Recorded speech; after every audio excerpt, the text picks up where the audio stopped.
Hello there. So, I just got another. This is a smaller shipment of Legos in the mail today, and surprisingly, they came very quickly. I didn't even order this a week ago, and they're already here. Um, Usually it takes a couple weeks, but hey, a nice change of pace, I suppose. Now, the reason we're here is this, and for any naval history fans, you can probably tell what this is. Though one of the guns is missing because I deconstructed it here as an example. This is a representation of the main battery of a Richelieu class battleship, although you could also use it for a Dunkirk class. They're similar, you would just have to scale the ships differently, I suppose. Um, yeah. So, this project that I've started is much slower than other shipbuilding projects. Is There's a saying that I've heard before is that nobody copies the French, and the French copy nobody, or vice versa. But the point is, the French are very unique in their designs, and I now see why that saying exists because when I first started this, I thought, oh, it'll be easy. It was surprisingly difficult to design a turret for a French battleship because the thing is, instead of designing things that where all the studs line up, right? For instance, this, right? It's got two guns, everything lines up perfectly. By the way, this is what I use as my standard light secondary representation. So, like 100 millimeter guns and what else? 90 millimeter guns, what could be determined as dual purpose AA on a ship. That's what I use as a general representation. I've used this on both Hood and Pola. I used a different version on Yamato, but yeah, that's basic. But my point is, with how these are offset, right? I had to basically redesign and kind of rethink this because you have to mount these, give that center spacing, right? Which then will cause, which will then kind of throw everything else off. So it took a bit of tinkering, but I think I finally got a decent representation of the main battery guns, as well as the triple 6-inch guns seen here. So Richelieu and Jean Bart both have three of these turrets. Good lord. Excuse me.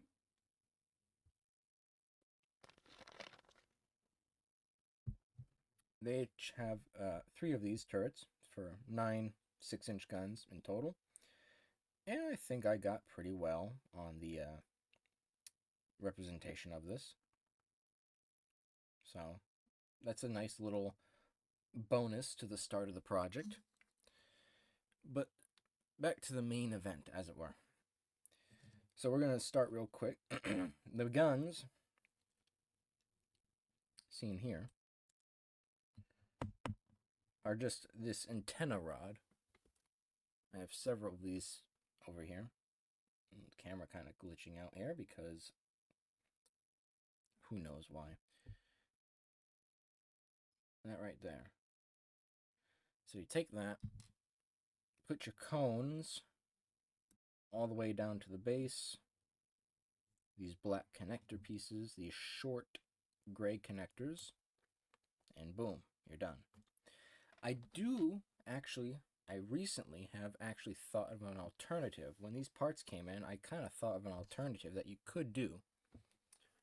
Let's see. You could take some of these candle pieces, right? And this is what I use for those secondaries I just showed you. You could put a bunch of these together and put them in the candle little hook base, right? And basically, where does it go? Where did it go? Here. All right, this little piece here, and hook it on. Basically, do a longer version of what I did here, right? With this. That is an option. Or even if you want to kind of beefing up the base of it to kind of make it look, give that illusion of being a thicker, heavier barrel. You could still mount it on the base here with the cone, and then take those same candle pieces and stick it on there. Just kind of play with the length a bit. I don't know how many segments you'd want to put on. I would probably recommend keeping it just 2 segments, because studying the models of and pictures, they're kind of, the guns overall, I wouldn't say are much bigger than the actual turrets lengthwise, So I wouldn't go too far. And mind you, a lot of what I'm building is purely going off of pictures and even the World of Warships model. So a lot of this is guesstimation, educated guesses, This is obviously the prototype, and over the past weekend, I basically took this prototype and deconstructed it to make this parts list. So that was fun. It took literally the whole day to make sure I cataloged each part, as well as the parts for the secondaries, and order all of them in one big group. So I'm going to keep that little sub-assembly. I'm going to keep these guns. Keep the guns. Set those aside. What else? What else? Do I have my pivots? We're going to reserve, we can keep the pivot points. We're going to take off the range finding in the back. And I think that should be everything we're going to need to salvage from this. I'm going to keep this base core piece, set that aside. This was the base that I've been using, just to kind of hold things together. But we're really going to just go from there and work our way. So this is going to be the top. Okay. I know I'm probably quite messy in my organization, or the lack thereof. Here, let me put my sub-assemblies over here, off screen. With the guns, the blocks. Try to organize a little bit. Emphasis on the try. But, so yeah, we're going to work from here. Okay. Yes, I see. Not really. Okay. I know for sure that this actually goes here. Okay. And then this middle part, the 4 long brick, the 1x4 can go there. In the back of that, I had put, let's see, what did I put? I put this. It's so weird going back to some of these, like, old builds or prototypes, after, because life gets busy. It's kind of weird going back and being like, what did I do? How did I achieve this? I forgot. Did the same person actually build this? Okay, so I have that. That is successful. Yes. Let me strip this prototype down again. I'm having to disassemble the prototype as I'm building. Yes, okay. So I have that. We have this. Okay. That is right there, because that's going to take what actually ends up being the range finding system. And then this goes in there. There we go.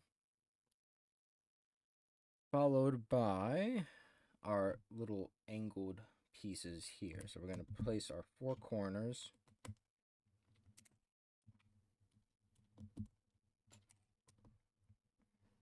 Four corners, like so. Followed by just filling in our middle. Filling in our middle with these 1x3s, flat ones. There we go. And now that I'm looking at it, we should be able to put this center row in after we put in our 1x3 bricks. The 1x3 bricks also have these little, one center stud. I don't know what to call these plates. I call them little connector rotator plates. That's what I use them for mostly. So that can go here at the edge. Right? Yes.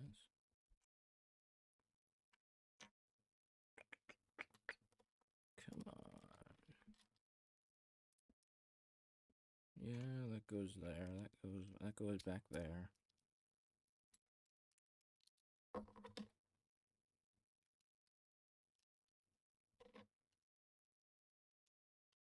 Yeah, okay, so that does settle back down. Okay, good.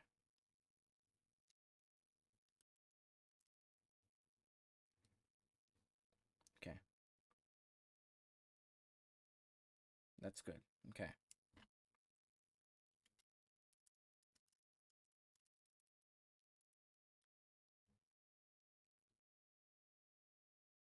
Very nice. So that housing piece is finished. Now we're going to start working on placing the guns. And actually, I think it might be easier if I... Yeah. So that fit test works out. And then I place all that back there. Back there. Okay, so then I need this, and then a handful of these little 2x1s. For each of these angled plates, you just need 2 of these. That'll give you your... And you kind of inlay them, because it basically acts as a natural block for your elevation. And boom, there. There's your gun. So 2 more of these. 1 more of that. Place them back. Place your elevation. Then the center piece should fit in. Come on. If this would stop rotating, that would be very helpful. I need to swap this out with a different brick that doesn't freely just rotate like that. It's very annoying, but we work with what we have. Now press everything together, and I think we got it. Put the guns on.